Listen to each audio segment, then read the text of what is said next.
Une entité, qu'est-ce que c'est? Je vous ai créé un e-book de formation en ligne, le lien est dans la bio et vous avez divers modules. Pour l'instant, je n'ai mis accessible que certains modules, tout simplement parce que j'ai commencé par les bases qui sont, à mon sens, hyper importantes.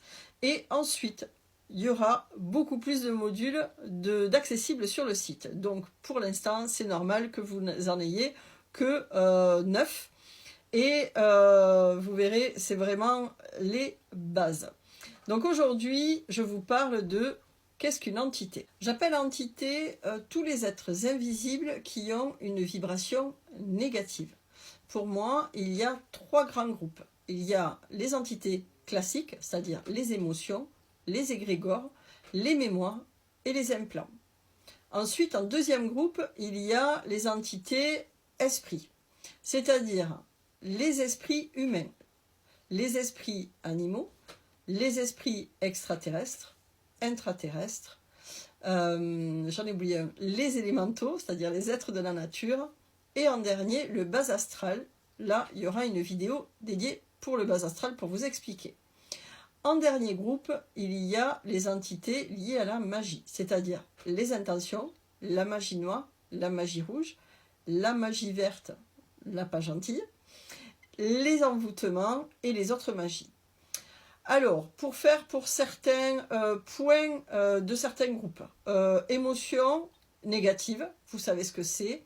Égrégore, ce sont des émotions cristallisées qui ont pris de la force sur une même émotion et qui va s'activer dès que cette émotion revient négative et donc va générer chez vous une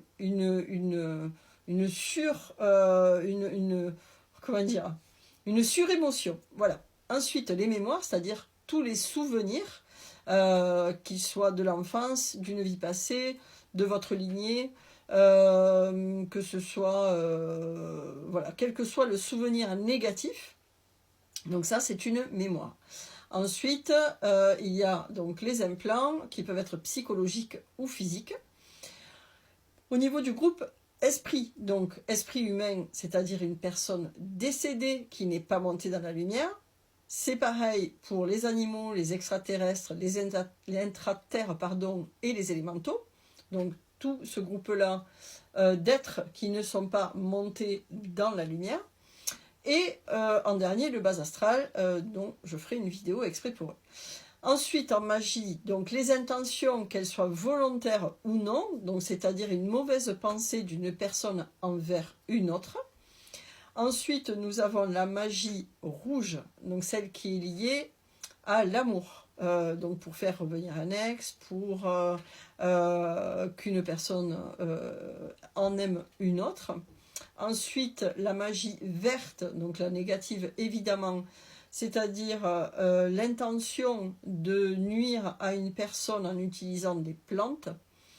La magie noire, donc c'est une magie qui englobe tout le reste, mais dans le but jusqu'à tuer, jusqu'à la mort.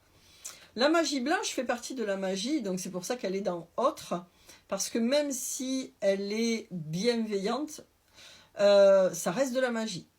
Donc s'il y a des rituels, quand il y a des études, ce que j'appelle études, c'est un travail pour savoir si la personne a des mauvaises entités sur elle, ou des entités tout court, la magie blanche peut ressortir, c'est-à-dire qu'une personne a créé par exemple une protection tellement grande que on ne peut pas aller vérifier si cette personne a des choses qui ne vont pas, ou des mémoires, d'accord ?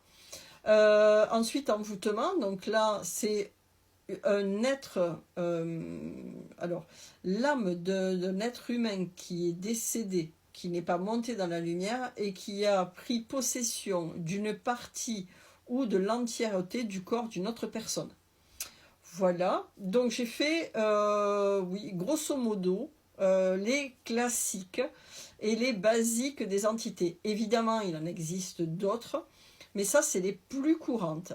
Alors, il est important, évidemment, de se nettoyer régulièrement les entités que l'on a sur soi, parce qu'elles vont influer sur notre taux vibratoire, sur notre humeur, sur nos actions. Alors, les entités classiques se nettoient assez facilement au niveau des émotions et des égrégores avec de la sauge. Donc là, vous pouvez regarder comment se nettoyer sur le chapitre des bases, module numéro 3, qui s'appelle se nettoyer tout simplement, où là je vous donne plein de techniques avec les éléments, avec des outils pour se nettoyer, ou par la visualisation. Les mémoires, donc là il faut aller trouver la mémoire et remonter suffisamment loin pour aller la réparer. Donc soit vous y arrivez tout seul, c'est possible, soit avec un thérapeute qui fait du transgénérationnel, du chamanisme. Il y a plein de thérapies pour vous aider à travailler sur les mémoires. Les implants, alors ça dépend. Si c'est psychologique, ben, c'est assez facile. Hein. Si pour vous, il y a ben, mercurochrome, le pansement des héros, si un jour vous avez besoin d'un pansement et qu'il n'y a pas de mercurochrome, c'est pas grave, prenez une autre marque. Et dans ce cas-là, ben, l'implant, en fait, tout seul dit « Ah ben oui, je peux quand même être un héros, même si j'ai pas pris du mercurochrome. » Voilà, c'est un exemple un peu bateau, mais si ça peut vous aider.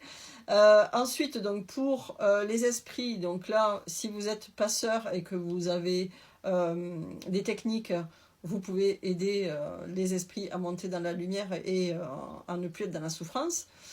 Sinon, ben, vous faites appel à un médium ou une médium. Pour tout ce qui est animal, extraterre, intraterre, élémentaux, c'est pareil. Soit vous avez appris à le faire et vous pouvez le faire, soit ben, vous demandez à quelqu'un de le faire. Pour le bas astral, c'est plus particulier, c'est comme pour la magie. Ce sont des êtres et la magie, c'est des rituels la plupart du temps. De ce fait, il faut être prudent, faire appel à une tierce personne pour justement être sûr d'être bien nettoyé. D'ailleurs, petite parenthèse par rapport à la magie, souvent quand les personnes demandent à mon mari qui lui fait des nettoyages, et je ne suis pas en train de faire la publicité pour lui ou de l'apologie, parce que des personnes, il y en a plein qui font des nettoyages, quelle que soit la personne, prenez celle qui vous parle. Mais c'était pour vous expliquer un petit peu, certaines personnes, quand elles ont de la magie sur elles, demandent, à votre avis, c'est qui ?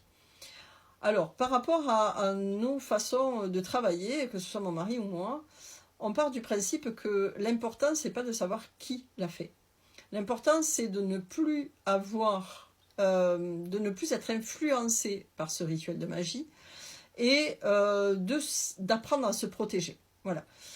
Savoir qui c'est en notre sens pas le plus important. Et surtout, ce qui, à mon sens, est d'une logique implacable, c'est qu'on ne renvoie pas à qui l'a fait. Tout simplement parce que renvoyer à quelqu'un, c'est faire à son tour de la magie. Donc, et de la magie noire, rouge, enfin là généralement c'est noir. Donc ne renvoyez jamais de mauvaises choses à quelqu'un parce que c'est faire la même chose et ça va vous revenir dessus. D'ailleurs, je ferai une vidéo sur le retour de l'être aimé, les rituels de filtre d'amour et tout ça parce que ça a tendance à me hérisser un petit peu le poil quand même.